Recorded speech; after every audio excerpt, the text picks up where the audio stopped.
Hi, I'm going to take that a little bit extra time. Marc Zaldivar, and I just got Kate my slides today, so I don't know if I trust these, but hopefully we'll carry through the next 5 minutes. But I'm going to talk just to you a little bit today about how we approach using technology, but also thinking about engaged learning and active learning with our students across Virginia Tech. And also, if I can, and hopefully it'll work, Tegan Summers and Will Fox that I work with are going to help me out just a little bit. So I'm going to start with some assumptions of what we do at Virginia Tech. One of the things that we've always sort of started with is that we learn by doing. And so if active learning is at the center, then exploration and innovation are also at the center of our learning outcomes. This is what we're after trying to do. And also sort of setting our goals on the long-term gains with students. So if active learning engages students in two things, doing things and thinking about things, it's already got the reflective scenario there. We know there's lots of places that we do this, but the critical idea is that engaged students have richer learning results. And so focusing on that, we're going to look at some technology, and if this works, Tegan's going to help me out. And I can stop talking for a minute. Nope.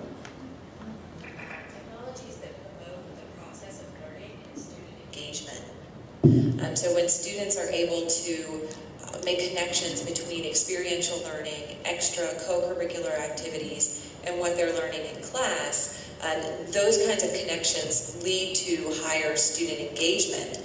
And she's got a couple of examples to tell us about. Some examples of this at Virginia Tech would include blogging. Students are able to see these reflective, cyclic reflections, comment on each other's, have a broader audience and a broader conversation. A teacher here who transformed, it was a presentation on a research paper. Students created these amazing digital stories, and then they revised those research papers, and the level of complexity and scholarship with those papers increased dramatically. So all this sort of connects back to ePortfolios for us, because that's the things that go into the ePortfolio that make up that content and that network. And as Brett was talking and Laura were talking about this morning, making that student learning visible is at the heart of what we're really trying to do. Now Will is hopefully going to help us talk about sort of 3 key aspects. And we've got 3 dimensions activated. First one is what has been learned. Second being what has changed over time. And the third one is how that person chooses to represent the first 2 dimensions. And I've got an example from a student showcase. I'm really passionate about the brain. I know the brain is still a big mystery, even though it's the 21st century. And the way I'm going about trying to solve this is trying to model it. So like we're trying to actually build a brain. And we did. I love that. And the second example is Ashley, who was in our student showcase 2 years in a row. And the first year was doing this sort of professional goals and plans. And the second year, she ripped that portfolio apart and reinvented herself as a working professional as she began to think about her hospitality and tourism. And example 3, Natasha was asked to do 2 different ePortfolios. And the first one you see Natasha leads was for her leadership program. And the second one was for her English major, where she represented herself as a creative writer and a thinker. So through both of those, she had sort of multiple representations.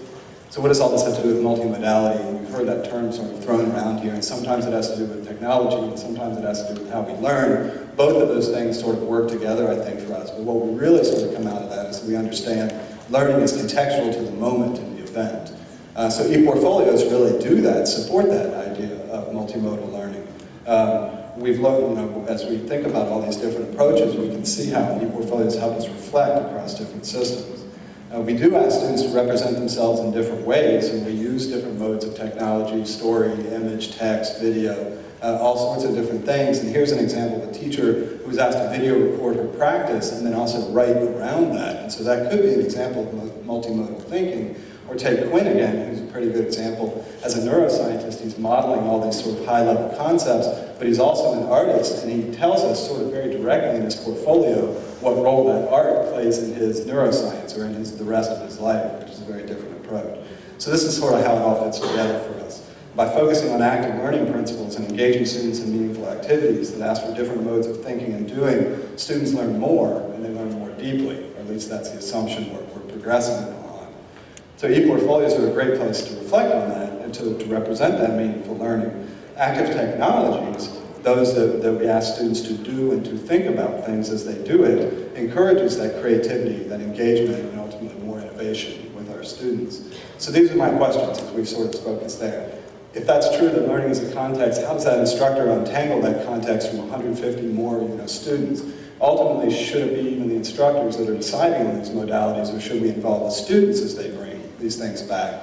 And how do we shift from this sort of scaffolded, lead them by the hand learning to this free-range creativity that we're talking about? And how do we make student engagement sort of one of the central outcomes that we're actually measuring and looking at? And then ultimately, how can portfolios help us do that?